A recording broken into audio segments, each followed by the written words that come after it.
Hello everyone, welcome to my YouTube channel Bushra's Medical Insight. So, in previous video हमने small intestine का digestion देखा था duodenum में, but वो unfortunately हम वो पूरा वीडियो नहीं कर पाए, इसलिए हम नेक्स्ट पार्ट बना रहे हैं इसका। हमने प्रीवियस वीडियो में सिर्फ बाइल जूस का कंपोजिशन देखा और उसका क्या फंक्शन होता है ड्यूडेनम में डाइजेस्ट करने के लिए वो देखा कि वो इमल्सिफिकेशन ऑफ फैट्स पे ही मतलब इमल्सिफाइड फैट्स को ही वो डाइजेस्ट करता है। ठीक है, हमने न्यूट्रलाइजेशन भी देखा कि सॉल्ट से कैसे हमारा जो काइम है वो कैसे हमारा जो फूड है वो न्यूट्रलाइज होता है अल्कलाइन में। ठीक है, सो नाउ अब हम इस वीडियो में हम लोग पैनक्रियाटिक जूस से स्टार्ट करेंगे। ठीक है, पैनक्रियाटिक जूस एक अपने आप में ही एक पूरा कंप्लीट डाइजेस्टिव जूस है।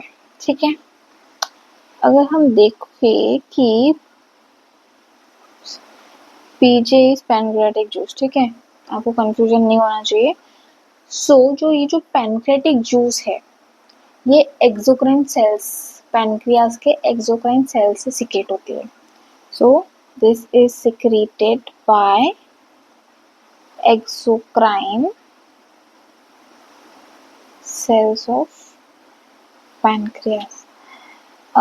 ये चीज़ हमने पहले भी डिस्कस की है कि पैनक्रियास में दोनों होता है, एंडोक्राइन पार्ट और एक्सोक्राइन पार्ट। एंडोक्राइन पार्ट क्या सिक्रेट करते हैं? इंसुलिन ग्लाइकोजन जो 1% में होता है, वेरस जो एक्सोक्राइन होता है वो 99% होता है। तो जो पैनक्रियाटिक जूस है वो एक्सोक्राइन सेल से आ रहा है। ठीक है, अगर हम इसका मतलब बेसिक फिजिकल ये देखें तो क्या होगा कि जो पैनक्रियाटिक जूस है वो हाईली ओडोरिफेरस है। ओडोरिफेरस मीन्स मतलब उसकी कोई स्मेल नहीं है, नो स्मेल, और कलरलेस भी होता है ये।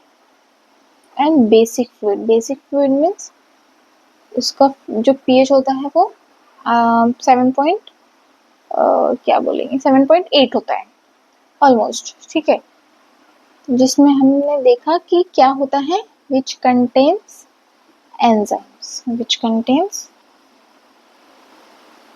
enzymes and also salt क्यों बोल रहे हैं हम? क्योंकि देखो पिछले स्लाइड में हमने देखा था कि जो NaHCO3 है वो बाइल जूस से भी आ रहा है और बाइल से भी आ रहा है। तो ये सॉल्ट जो है वो बाइल जूस में भी पैनक्रियाटिक जूस में और बाइल जूस में दोनों में प्रेजेंट होता है। तो पैनक्रियाटिक जूस में भी एंजाइम्स के साथ साथ सॉल्ट्स भी कंटेंट होते हैं। देखो ये चीज़ मैं फिर से बताती हूँ, ये चीज़ मैंने बहुत बार बताई है, अभी तक आपको लर्न हो जानी चाहिए थी।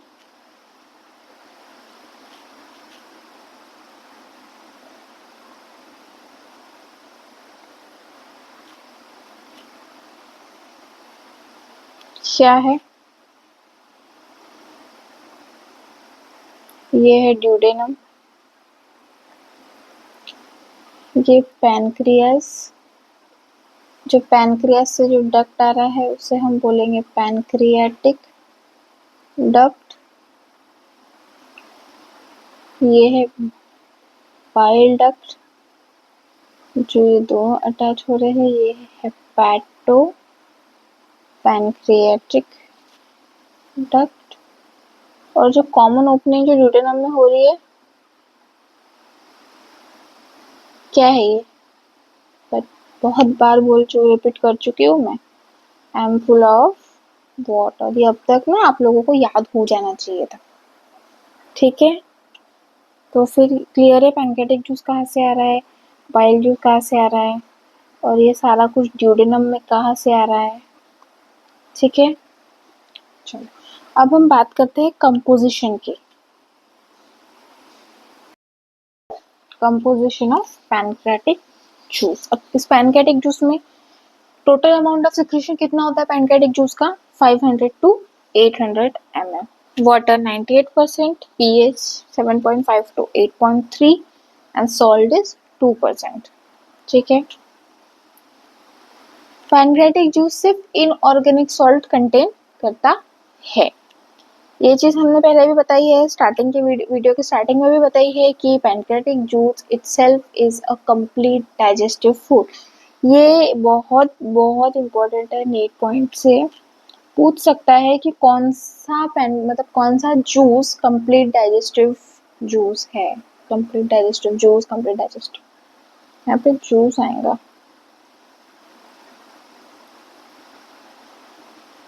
ठीक है, अब पैनकेटिक जूस में ये सारी चीजें तो है, वाटर, पीएच, सॉल्ट, ये तो कंपोजिशन हो गया।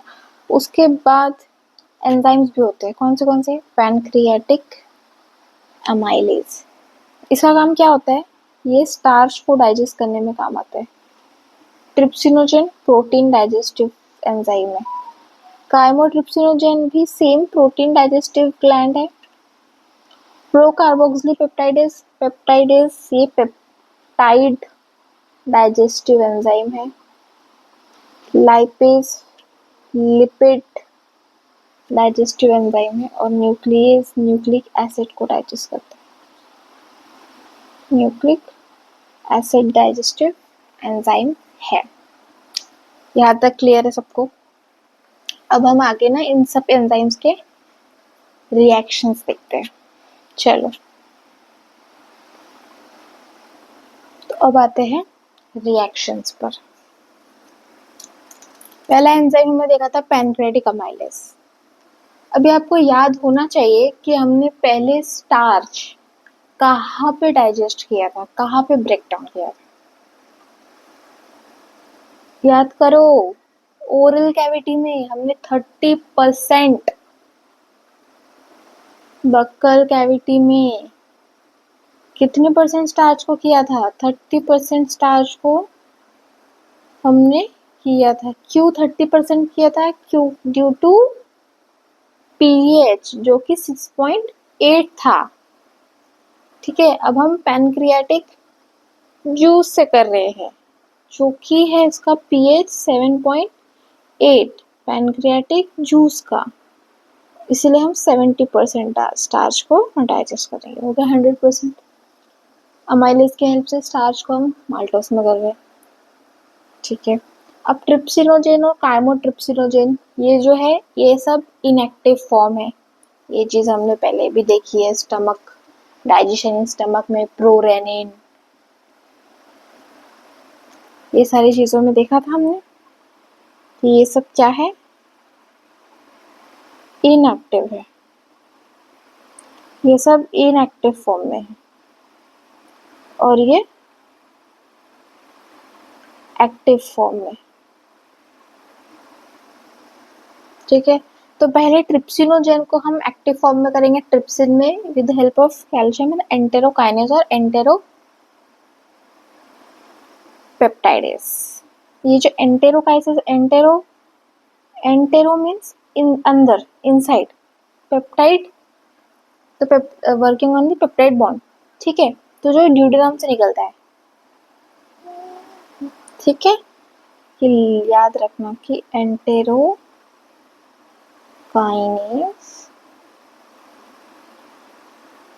ड्यूडेनम से निकलता है। ठीक है, तो अब ट्रिप्सिन एक्टिव फॉर्म में बन गया। अब ट्रिप्सिन की हेल्प से हम काइमोट्रिप्सिनोजेन को काइमोट्रिप्सिन में बदलेंगे, मतलब इनएक्टिव काइमोट्रिप्सिनोजेन से एक्टिव काइमोट्रिप्सिन। अब दोनों चीजें एक्टिव हो गई, ट्रिप्सिन और काइमोट्रिप्सिन। अब with the help of this both protein will be break down into a large peptide. कैसे कैसे हुआ मैडम, ये भी बता दो। तो देखो बता देते हैं। कौन सा कलर? चलो देखो, ये हो गया प्रोटीन,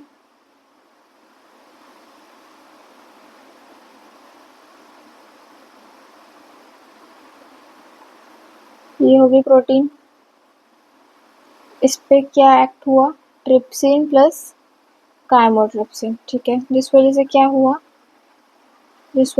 हुआ, ये लार्ज पेप्टाइड में डिवाइड हो गए। क्या हो गए, लार्ज पेप्टाइड में डिवाइड हो गए प्लस लार्ज पेप्टाइड। ठीक है, समझा। अब next is pro carboxy peptidase. अब इसमें कार्बोक्सी पेप्टाइडेज के हेल्प से जो ये जो लार्ज पेप्टाइड है वो अमीनो एसिड में हो रहे हैं। कैसे हो रहा है, कार्बोक्सी पेप्टाइड्स की मदद से अमीनो एसिड्स में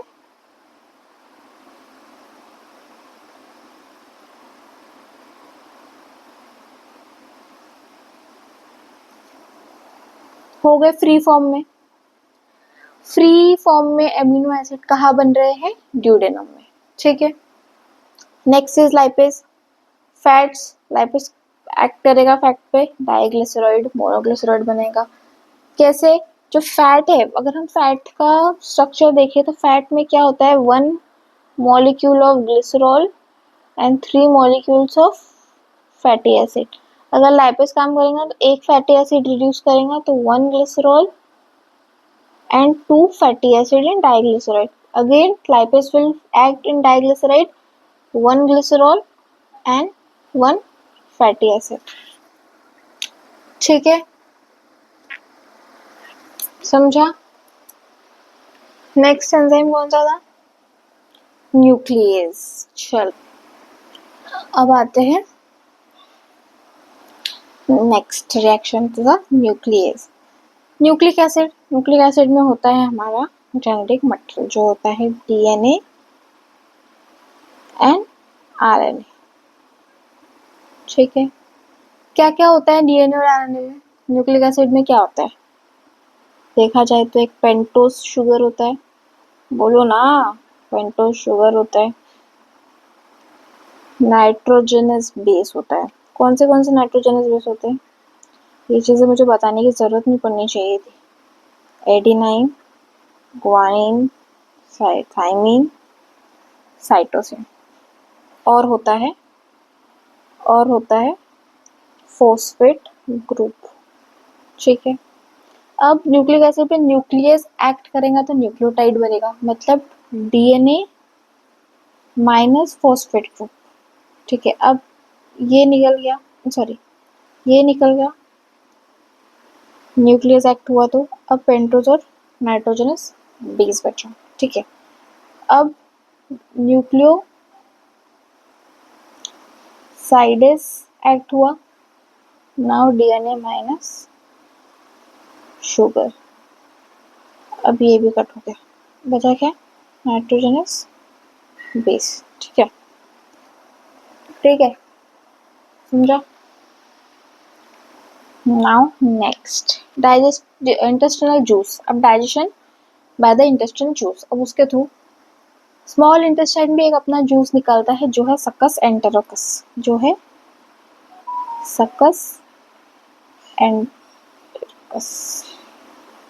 ठीक है, डाइपेप्टाइड्स अमीनो एसिड में होगा, हमने देखो प्रीवियस वीडियो में। अब जैसे ये 2 है, again it will divide into single amino acid. ठीक है, maltose, again maltose will break down into glucose, lactose into glucose plus lactose, sucrose in the presence of sucrase, glucose plus fructose। अभी nucleotides bases, अब सिर्फ nitrogenous base बचा, nucleosides फिर nucleosidase, sugar plus bases nitrogen. Same mono diglyceride फिर से lipase की मदद से, फिर फैटी एसिड और ग्लिसरॉल दोनों सेपरेट हो गए, यहाँ पर दोनों एक में आ रहा था, नाउ इन सकस एंटेरोकस ये दोनों ही ब्रेक हो रहे हैं। ठीक है,